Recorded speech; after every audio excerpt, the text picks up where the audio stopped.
Yo, what is going on, guys? TymeStopper here, coming back at you with another Raid Shadow Legends video. Guys, in this video, we're going to talk a little bit about the upcoming weekend, what's getting ready to happen, the summoning boost, and the big void rebalance that everybody is talking about. Now, let's jump into the video.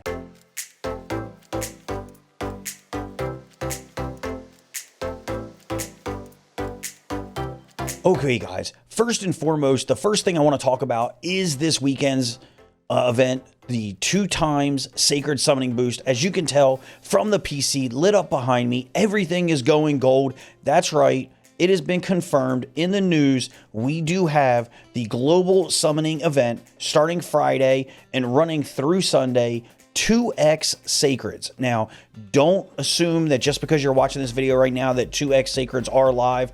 Always make sure that you go over to the portal and double check on it. You can see in the portal, there'll be a message down here. It'll say 2x right here on the Sacred Shards. And you can even go in here and see once it changes over to 2x Sacreds, you will see that your chance to pull a legendary from a Sacred Shard will go from 6% to 12%. This is always one of the most anticipated events that anyone has because legendaries can literally change your game in one shard. And if you've been saving up, you never know how many you have. We're up to 16 Sacreds right now. You can't really see them. They're kind of hidden behind the camera, but trust me, we got 16 Sacreds. There we go, 16 Sacreds that you can see that we have available to us to pull for this event. So we're hoping to get something good, some kind of game changer. Who really knows? And as always, to go along with that, they are going to be running a champion chase tournament. This is where you can pull any kind of champions that you need to get points. And this is not just from shards. You can fuse them, get them in the market, get them from campaign or what have you. And if you played your cards right, then you are still holding on to my man Brogni right here. So if you notice, we have 1 day, 6 hours to fuse Brogni, but the event starts in only 17 hours, which means that we will have just a few hours from the time the event starts to fuse Brogni before that goes away Friday night at changeover. So you want to make sure that if you're planning on fusing Brogni, that you do it in the right amount of time. Otherwise, you might just be stuck with all of your epics. Not that the epics are bad, but they're certainly not going to be as good as Brogni. I'm waiting to fuse him. I want to get the extra points. You already know we're trying to min-max to make sure that we get as many points as we possibly can in it.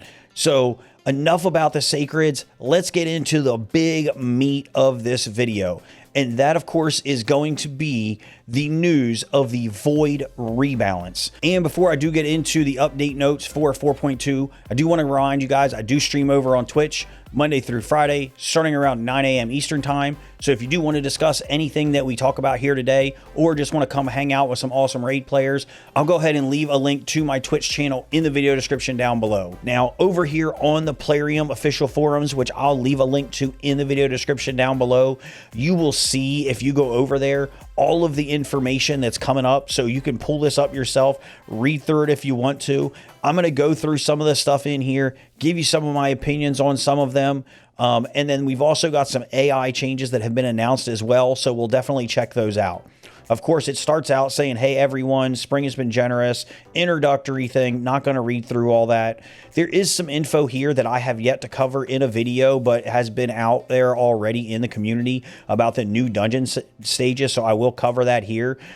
Basically, all dungeons, excluding the Minotaur's Labyrinth and Affinity Keeps, are going to get 5 extra stages. So basically, all the artifact dungeon bosses will have 5 new stages, and they're going to give them some additional passive skills.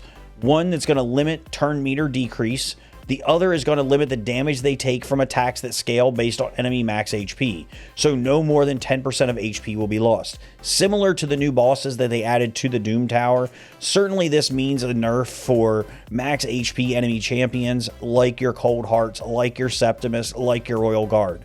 Now, while it certainly hurts those champions, 10% is still a considerable amount. It means you won't necessarily be able to knock out the spider in 6 seconds because you have Septimus running in there and smacking him out.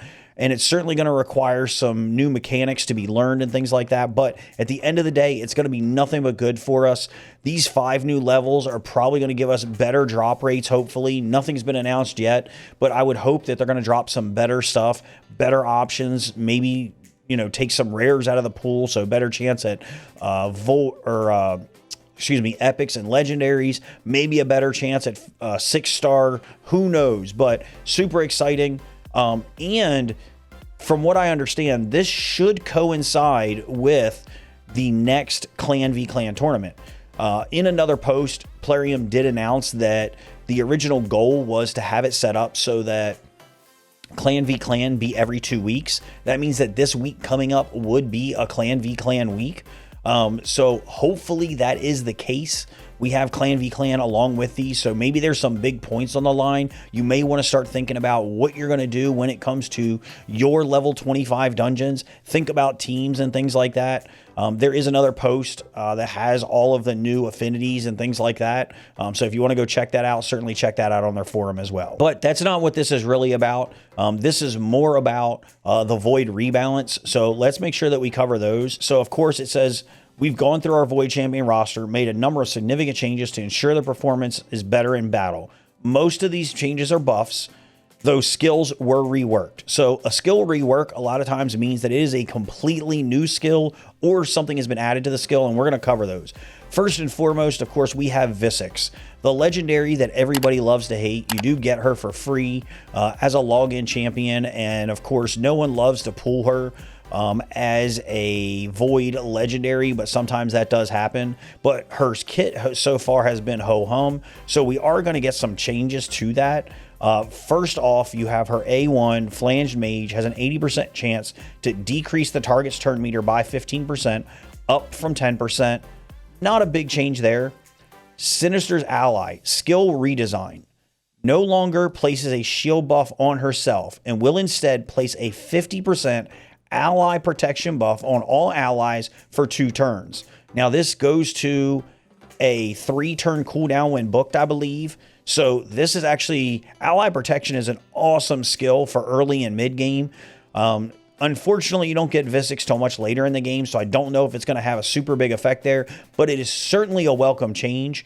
We're actually moving her shield buff to her A3. If you read here, it says skill redesigned, attacks all enemies up from 1 instead of, so an AoE attack instead of just 1, places a provoke debuff on all of them for 1 turn, so an AoE provoke, and it's a placement, which means that it's guaranteed to land, and she places a shield buff on herself for 20% of her max HP. So we moved her shield to her A3, put a provoke on there, made it AoE, and then we gave her some ally protection. So a much needed buff to Visx. I don't know if it's going to take her out of people's vaults, maybe to play around with initially, but she is a Vault Guardian right now, so I don't know if it's going to make a huge difference. Next up on the balance, we have the other legendary. So there's only, and that's Whirlum Frost King. So his Winds of Winter effect added, so this is going to be added to his additional skill that already exists. Places a Veil buff on the ally with the lowest HP for 1 turn if the target resisted the freeze debuff.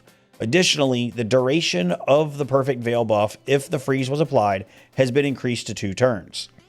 On his A2, effect added, placed a 50% decrease accuracy debuff alongside the 30% decrease crit damage. These buffs cannot be resisted. His A3, we have cooldown decreased to 5 turns, down from 6, and then his aura has been completely changed. He was previously an increased defense by 30% in arena battle. We are now moving him over to the Doom Tower, and if you look at his kit overall, you can see that this is more geared towards the Doom Tower anyway, but we're going to do ally defense by 40% in Doom Tower battles, which is a huge aura and much needed for Doom Tower, especially on those new hard reworked levels. Now, next up on the list is going to be Solus. Base stats are going to be changed. We're actually giving a giant boost on Solus speed from 87 to 97. Defense is going to be increased to 120, up from 105. Attack is going to be decreased to compensate for that. And Wave of Despair and Reign of Terror multipliers slightly decreased to fit the changes to his defense stat. So Overall, welcome changes. Now we're going to get into a lot of the champions that we saw in the teaser video the other day. We first got Exemplar. So high stance, ascended skill, effect added. So an additional skill added to this. If the first hit is critical, it will increase one of the target's cooldown skills chosen at random by 2 turns. If the target's under a weakened debuff at the time, it will increase the skill cooldown to maximum. Man, I can't even talk today. But basically, if they're under a weaken already, it's going to take that skill cooldown, run it to maximum. For pincer attack, debuff chance increased to 75%. Of course, 100% when booked, up from 50%. And then cooldown decreased on the capture skill, down from 5 to a 4-turn cooldown. Then we have Rowan. Debuff chance on the Blade Surge increased to 75%, 100% when booked.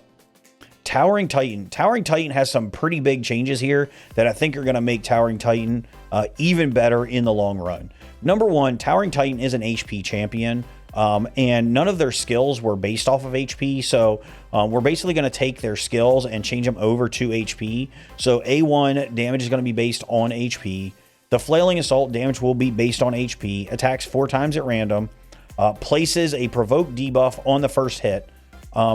So guaranteed on the first hit, and has an additional 50% chance to place the provoked debuff on sequensive hits. So basically right now, he only has the 50% chance to place the provoke on every hit. This is giving us a guaranteed provoke on the first hit. So even if he only does 1 hit, because this is a 4-time random hitter, then he's still going to at least get 1 provoke out, which is certainly awesome. And then shield duration increased to 3 turns. When ascended, the skill will grant this champion an extra turn. This is huge. This is actually going to make this, I believe, a 4-turn cooldown.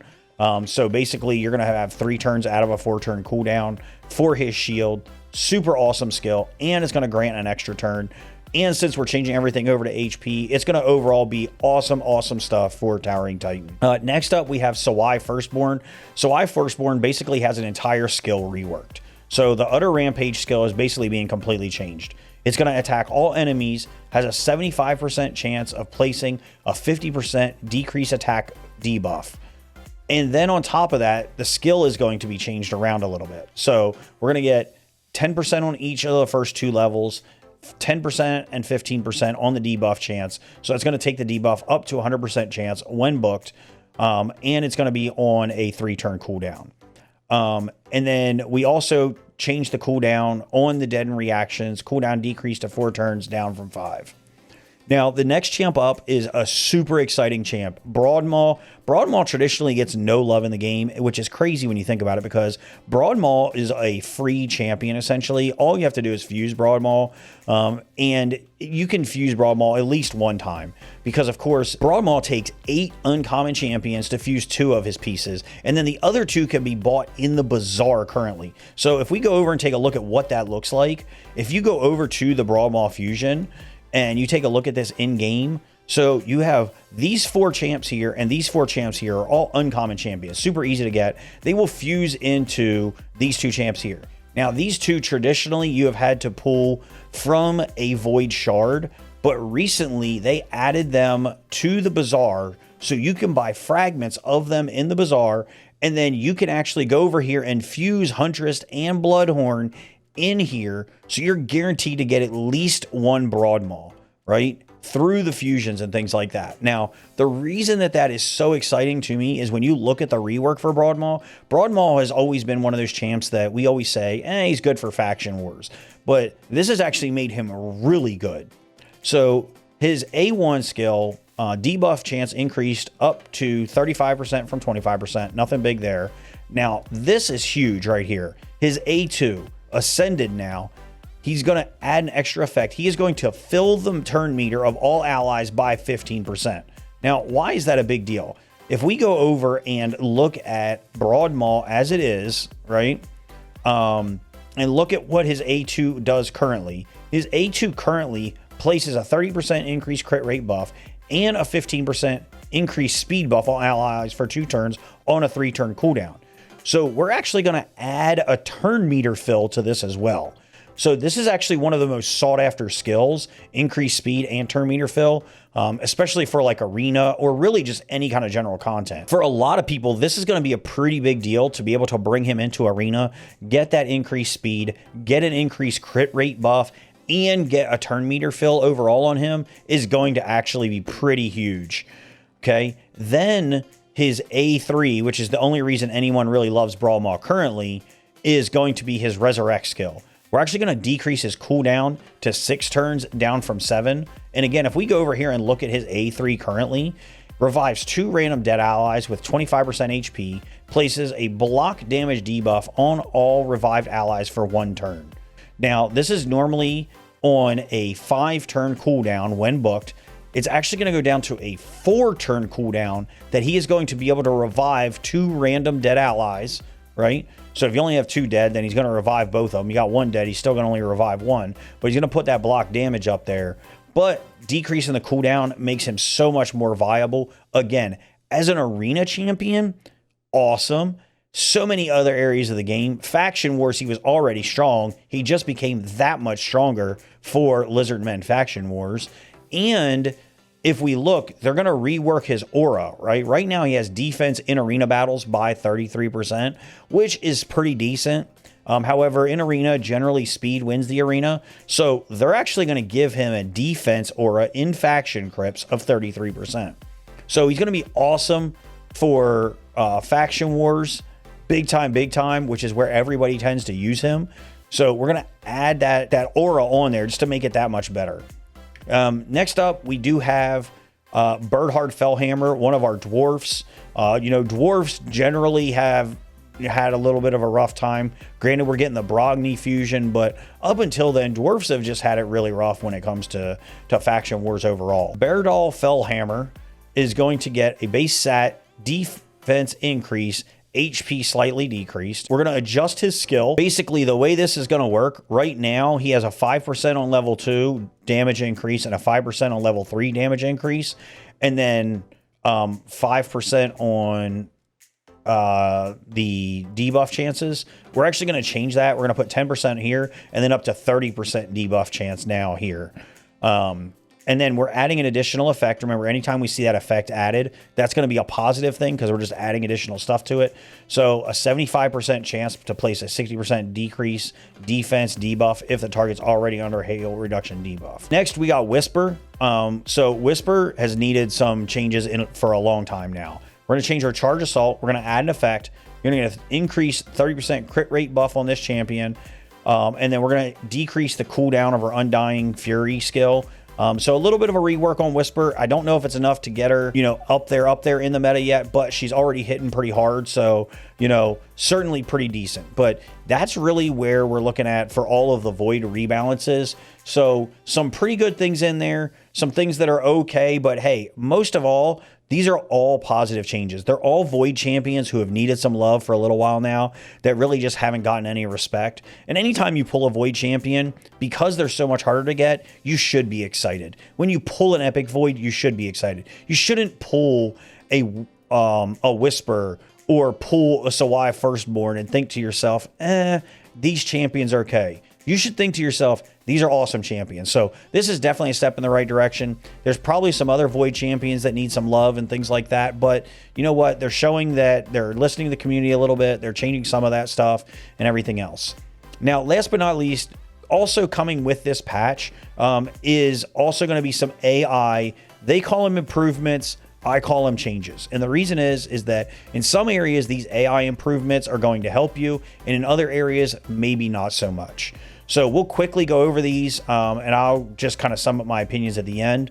So it says several changes are going to see behavior to their auto battle. You can find the list below. You've got Siphi is going to prioritize her Whirlwind Romance skill in the clan boss battle. Tyrant Lixmore will prioritize his Hellfire Torrent skill in clan boss battles. Shatterbones is going to prioritize his Hail skill in the Fire Knight Castle dungeon. Syl is going to prioritize her Wingbeat Flurry skill when there are 2 or more champions alive.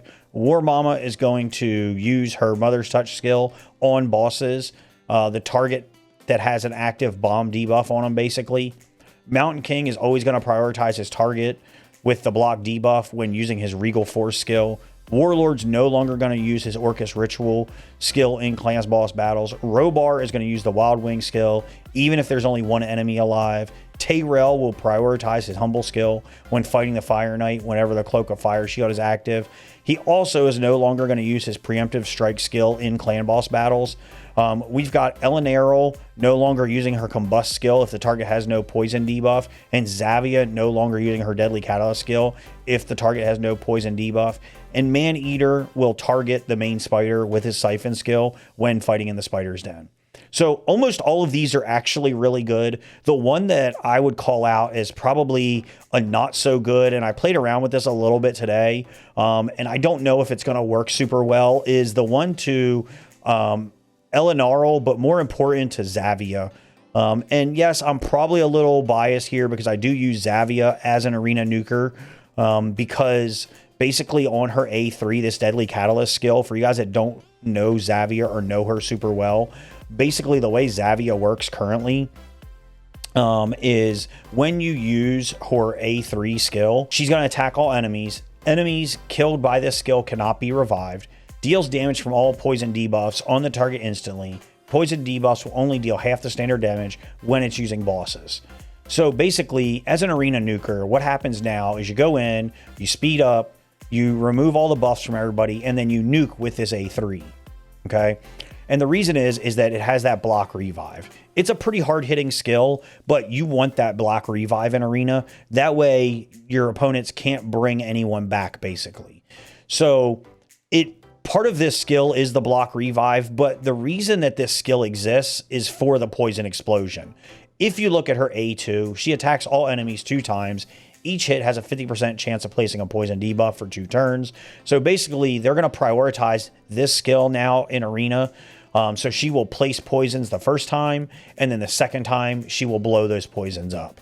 What I found from testing, though, in arena is this actually doesn't work really well, because what ends up happening is you either kill them straight away from this skill, from the poisons, or you don't do enough damage, or the poisons get cleansed. And if the poisons get cleansed, then she's not going to do her A3. She's going to go right back into her A1 because she can place poisons with her A1. So if there's no poisons on the enemy target, my guess is she's literally just going to keep cycling her A1 and A2 until a poison sticks and then use her A3, which is kind of bad when it comes to using her for arena. I know she's used by a lot of people in arena, so I don't know if that's going to completely change things. You know, they are supposed to be bringing out a way for us to prioritize the AI, which of course they didn't mention in here. So who really knows where they're at on that? But I am a little sad on the change for Zavia. Eleanor has a similar skill, whereas it doesn't do quite as much damage. She does have a poison explosion skill, where she deals damage from all poisons on enemies instantly. So she does have a poison explosion skill as well, which basically, again, if they have no poisons on them, she's not going to use that according to what we're reading there. So big changes for both the AI and the Void Champions. Again, overall, super awesome changes coming in patch 4.2, which should drop next week. Hopefully the same time we get clan versus clan, so we can do all kinds of good stuff at the same time. But at the end of the day, we'll have to see how it goes. But guys, that's going to about wrap it up for this video. I do want to thank you guys so much for watching. Be sure to leave a like on the video and subscribe and turn on post notifications if you're not already.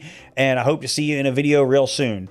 And of course, as always, until next time, be good.